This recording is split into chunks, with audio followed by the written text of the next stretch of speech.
Oke, saya mau ambil contoh sistem operasi aja deh, paling gampang. Di komputer ini yang ada di kelas itu pakai Windows berapa nih kira-kira? Style kayak gini tuh. Ini masih Windows 10 ya. Nah, yang mana Windows 10 sendiri itu terakhir disupport tahun ini. Tahun depan udah nggak disupport lagi. Maksudnya nggak disupport bukan berarti nggak bisa dipakai, tapi udah nggak ada security patch update lagi. Alias kalau ada malware terbaru dan lain itu udah Windows Defender-nya itu udah nggak update lagi gitu. Terus kalau udah ada bug ya udah itu bug bakal permanen gitu kan. Jadi semacam itu kalau di end of life-nya Windows seperti itu. Bahkan gak jarang komputer atau laptop lawas juga masih banyak yang pakai Windows 7 juga gitu. Jadi ya masih bisa dipakai gitu. Ditarik lagi ke belakang, sebelum ada Windows 7 itu ada Windows Vista. Nggak tahu ya kalian sempat pakai apa enggak, karena itu cuma bertahan 1 tahun doang. Ini saya kasih sedikit timeline. Windows terlama yang pernah saya pakai waktu SD, saya SD itu Windows 98. Waktu itu saya SD berarti tahun 2000. SD itu umur berapa ya wajarnya? 7 ya? 6. Kalau 6 berarti tahun 2004, 2005. 2005 lah saya mulai pertama kali SD. Saya masuk ekstrakurikuler komputer itu kelas 2 atau kelas 3, kelas 3 ya. Berarti sekitar 2008.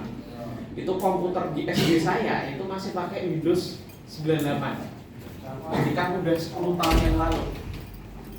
Setelah Windows 98 itu 2 tahun kemudian ada Windows 2000. Ya, mungkin sedikit kasih gambaran kalau Windows 2000 bentuknya kayak gimana ya.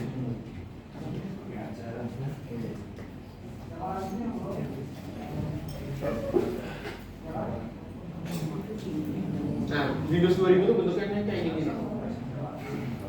Kecil banget.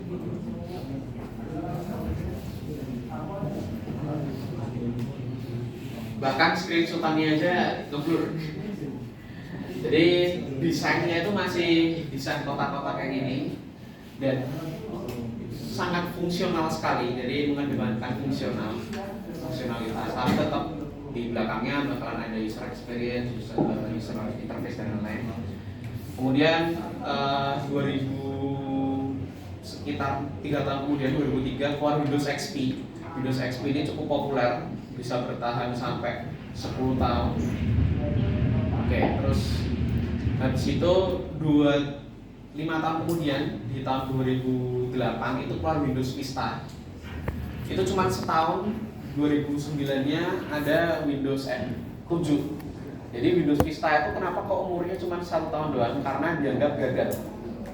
Padahal secara tampilan Windows XP itu kayak gini nih. Ini Windows 2000 kayak gini. Windows XP. Nah ini kayak gini. Nah ini lumayan legend. Tampil apa wallpaper ini ya. Itu lumayan terkenal zaman dulu. Ikonik banget. Udah mulai mainin warna, walaupun warnanya masih warna-warna ngejreng. Terus habis itu Windows Vista. Nah ini yang Windows gagal nih.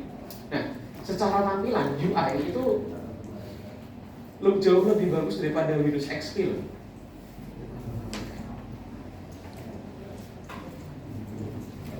Nah secara tampilan ini XP pendahulunya, ini Vista. Secara tampilan lebih bagus Windows Vista jauh. Tapi kenapa dia habis itu dianggap gagal, produk gagal?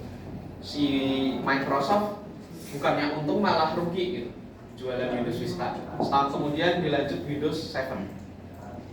Nah ini juga kalau Windows 7 saya yakin kebanyakan udah ada yang pernah install ya komputer atau laptop Windows 7. Nah bentukannya tuh mirip kayak Windows Vista. Mana?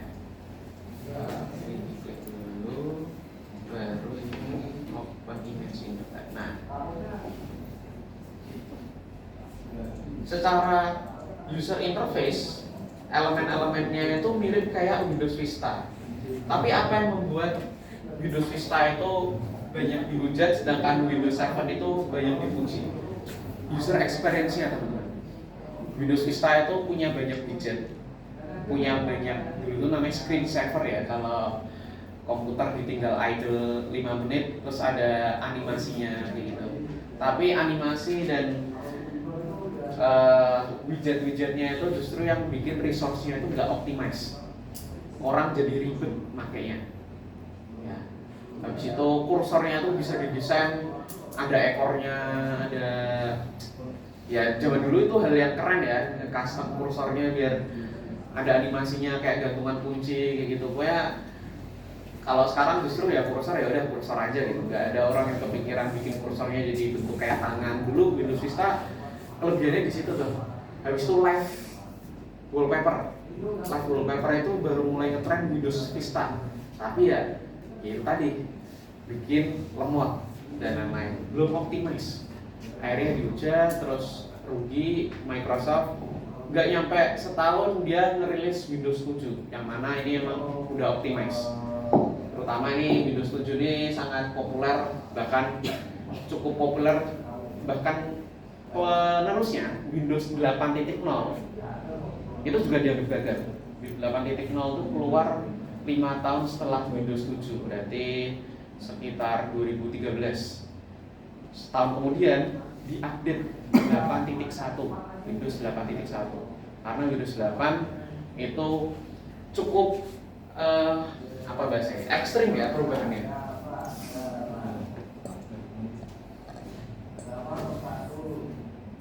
Nah, modelnya kayak gini nih, aduh, langsung itu orang-orang pada komplain semua, kayak pada minta rollback ke Windows 7. Jadi pada nggak mau upgrade ke Windows 8, dibikin 8.1. 8.1 ya sebenarnya mirip-mirip kayak Windows 8, tapi masih mending lah. Dia proses Windowsnya nggak modelan kayak gini. Desktopnya dulu tuh Windows 8 maksa banget kayak gini nih. Jadi nggak kayak PC ya, kayak tablet jadi kayak mobile gitu. Karena zaman-zaman Windows 8 itu adalah zaman-zaman Microsoft itu gembar-gemborin yang namanya Windows Phone. Microsoft Windows OS, pokoknya OS Microsoft buat mobile, saya lupa namanya apa. Windows Phone kalau nggak salah. Itu zaman-zaman BlackBerry. BlackBerry dulu kan simbol status orang kaya ya. Dia habis itu bangkrut. Itu satu zaman sama Microsoft sama Windows 8 ini tahun 2013, 2018 keluar 8.1.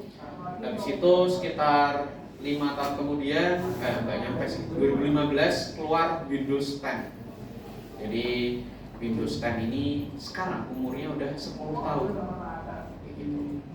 Nah, Windows 10 itu juga cukup umur panjang, dan tahun 2022 atau 2023 itu keluar Windows 11.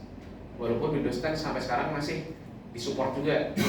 Ini komputer Windows pakai Windows 10. Nanti kalau udah ditutup supportnya, kerjaannya tim IT-nya Windows tuh Mas Gali sama Mas Victor buat nge-update Windows-nya satu-satu jadi Windows 11 lagi. Karena ya emang ada peraturannya ya, kalau konteksnya untuk bisnis komersil atau enterprise kayak Windows ini, OS-nya pun harus yang ori dan disupport sama Microsoft.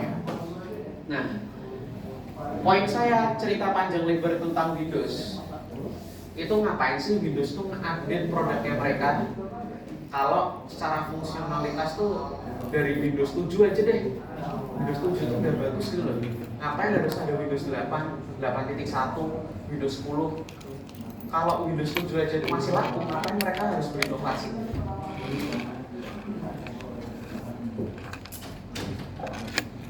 Jawabannya ada di poin nomor 2. User expect much more than just a usable system. They also look for a pleasing and engaging experience from more products. Jadi kalau kalian bikin suatu produk, itu nggak cuma tentang fungsionalitas, teman-teman.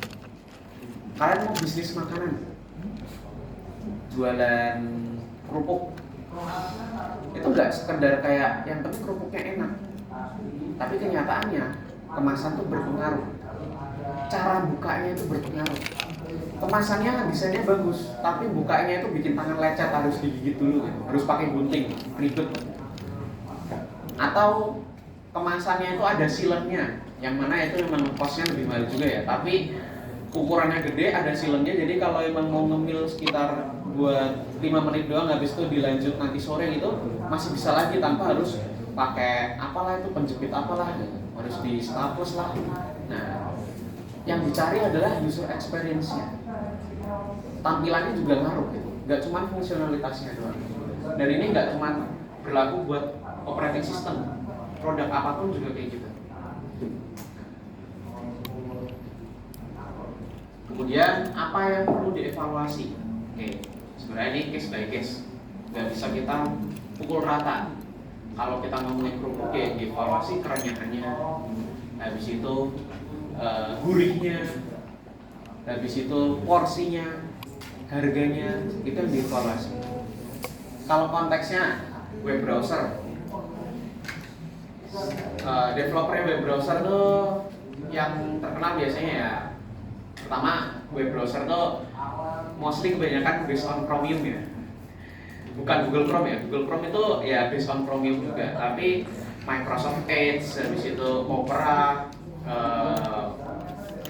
browser apa lagi tuh biasanya, Safari dia bikin sendiri, Apple tuh bikin sendiri, terus Brave dan lain-lain, pokoknya browser-browser yang aneh-aneh itu mostly based on Chromium. Jadi ya ujung-ujungnya satu mesin kayak Google Chrome, kecuali Mozilla Firefox, mereka bikin sendiri. Tapi ya secara bisnis sebenarnya salah satu investornya juga Alphabet ya, jadi induk perusahaannya Google juga gitu ya.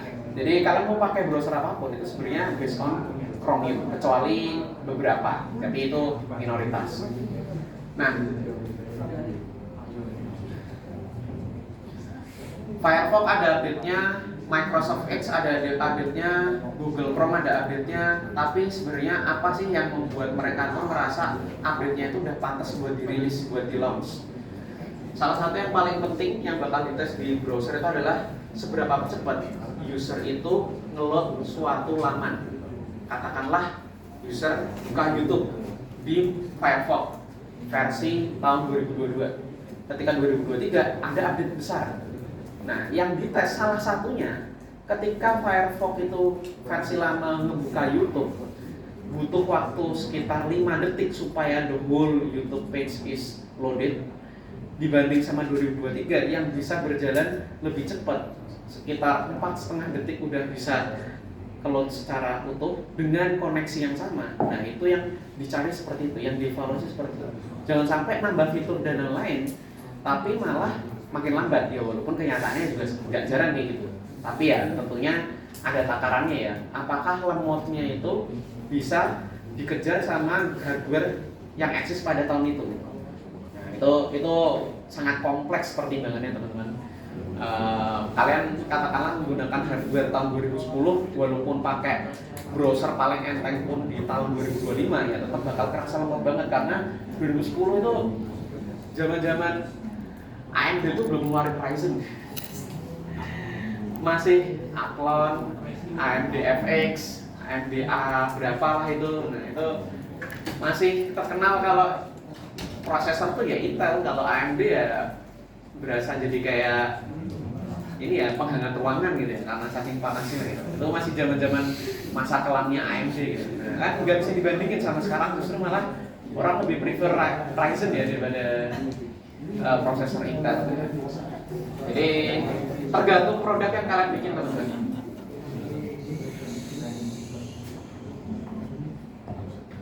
Oke, misal game, teman-teman bikin suatu game. Ya, kalau game developer tuh ya pengen tahu seberapa engaging dan fun-nya game mereka yang mereka bikin itu dibandingkan sama kompetitornya.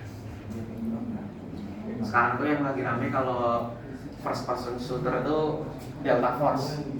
Ya. Itu kan sering di-compare sama Valorant, sama apa ya, walaupun game gitu ya. Tapi ya developernya Delta Force beda ya, bukan Garena ya. Garena itu publishernya memasarkan gamenya, tapi ya developernya Delta Force itu sendiri, saya lupa namanya apa. Mereka pasti udah riset dulu nih, si Delta Force ini dibikin itu bisa nggak ya orang yang belum pernah main Valorant, belum pernah main game first person shooter bisa enjoy Delta Force much better than their kompetitor gitu. Atau orang yang sudah biasa main game FPS pun bisa beradaptasi dengan cepat nggak di game Delta Force ini. Jadi game pun juga harus ada yang ditesting sebelum di launch. Kalian jualan kerupuk pun itu harus dites dulu. Kira-kira kalau kalian jualannya itu di kantin Binus, udah ada nggak kantin yang jualan kerupuk? Udah ada nggak yang jualnya itu dengan porsi yang lebih banyak, rasa lebih enak, harga lebih murah gitu. Kalau kalian jualan asal jualan ya tentunya ya kapan berhasilnya ya kan, tentu semuanya butuh dievaluasi. Gimana mengevaluasinya? Nah ini saya coba persingkat aja. Sebenarnya tergantung konteksnya lagi ya. Kalau kalian konteksnya sosial media, kalian mungkin suatu saat nanti bikin produk sendiri atau mungkin di startup atau suatu fitur sosial media gitu kan, kerja di Google Indonesia. Kalian habis itu mau coba usability testing. Nah, biasanya kalau Google mah resource-nya banyak ya. Tapi kalau misal produk kalian itu kurang begitu banyak digunakan, belum menguasai pasar, kalian harus tahu dulu orang biasanya pakai medsos itu di mana. Ya kadang di kasur, kadang di kamar mandi, kadang di kelas, kadang di warung, kadang di mana aja lah, tempat nongkrong, semuanya kadang itu main media sosial. Jadi kita nggak bisa nentuin ini harus dites di kantor kami, ini harus dites di lab gitu, nggak bisa. Justru media sosial itu harus bisa dibuka di mana aja. Temanya harus disesuaikan juga. Perlu nggak ditambahin dark mode? Katakanlah Binus Maya. Binus Maya kalau ditambahin dark mode, apakah lebih nyaman bagi kalian belajar di malam hari ya kalau belajar? Atau justru malah bikin tulisannya susah dibaca gitu.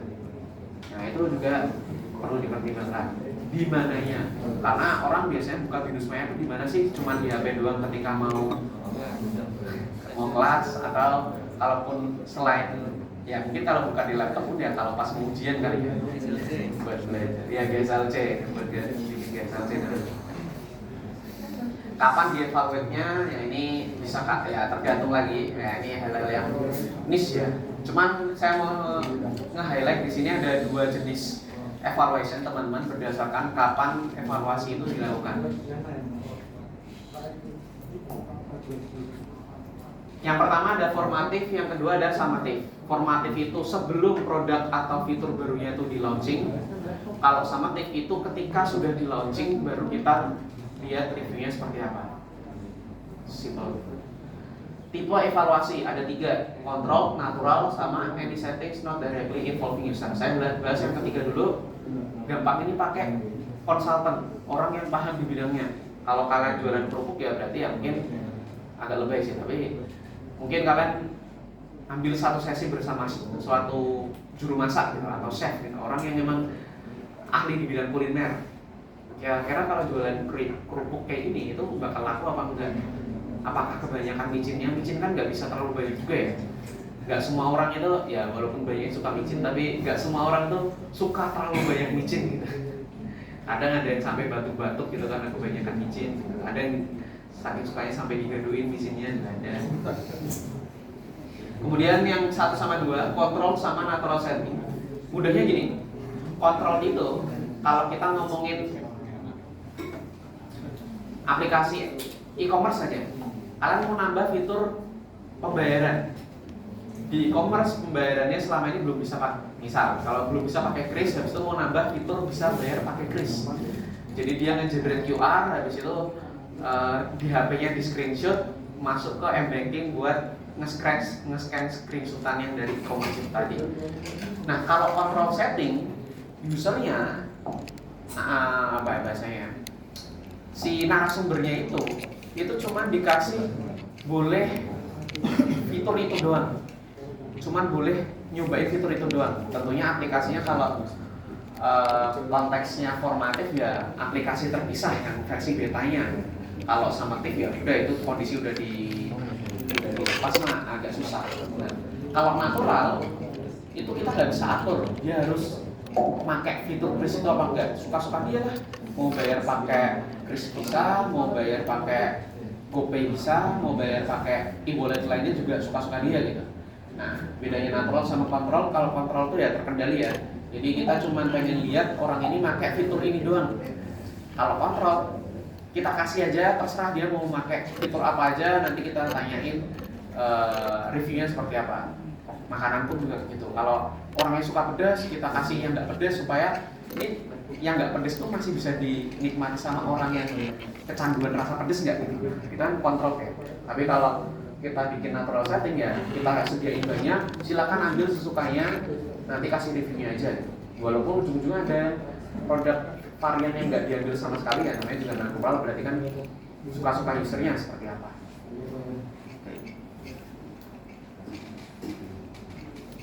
Ya, sebenarnya itu sih intinya. Ini penjelasan lebih lanjut tentang uncontrolled dan lain-lain. Nah, case tadinya, contoh ini ada game, saya lupa nama olahraganya itu apa. Olahraga yang bentuknya itu kayak piringan gitu, terus kayak ini kemarin di Olimpiade tuh ada tuh, jadi kayak didorong gini di atas es, terus ada yang ngepel gitu. Saya nggak tahu nama olahraganya apa, tapi dibikin game. Nah, dibikin game mirip kayak hoki gitu ya, hoki yang di atas es ya. Dibikin game, terus ini orang lagi beta testernya ya, nge-testing main game ini, semuanya direkam, baik itu aplikasi di backgroundnya, baik itu gamenya, game recording capture-nya, maupun orang yang main itu juga direkam.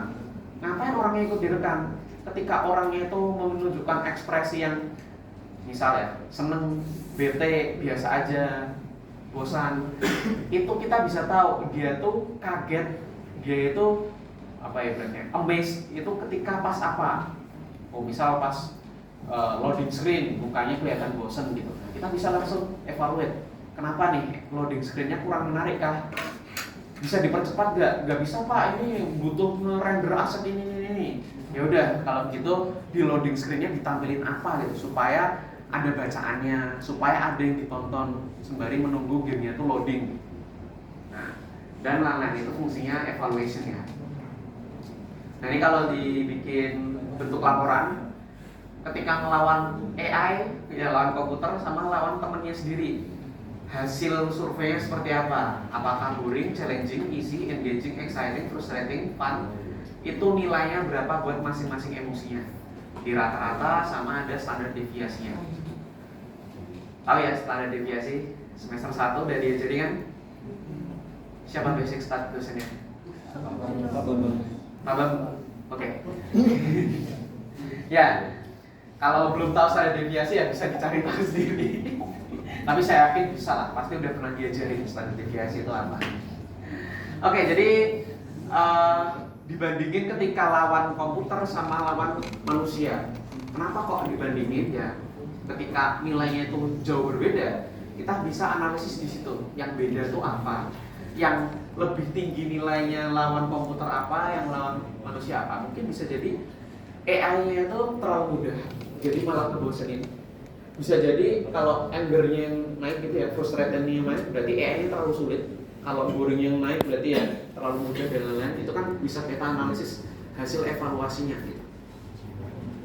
Ya saya rasa itu aja. Oke, kelewat sekitar 10 menit tapi nggak apa-apa. Tapi untuk hari ini saya pengen ajak teman-teman berdasarkan kelompok awalnya. Kalian udah kemarin waktu saya buat forumnya, saya minta teman-teman udah nentuin topiknya ya. Enggak sih, ada pertanyaannya dan lain-lain. Terus kalian udah mulai nentuin topiknya. Kalian awalnya mau tentang apa? Dan challenge-nya buat hari ini adalah kalian asumsikan kalau produk yang kalian buat desainnya itu bakal dikembangin terus sampai jadi aplikasi. Nah, kira-kira kalau masing-masing dari kalian, tapi ini nanti kelompok aja, tapi katakanlah kalian tuh part of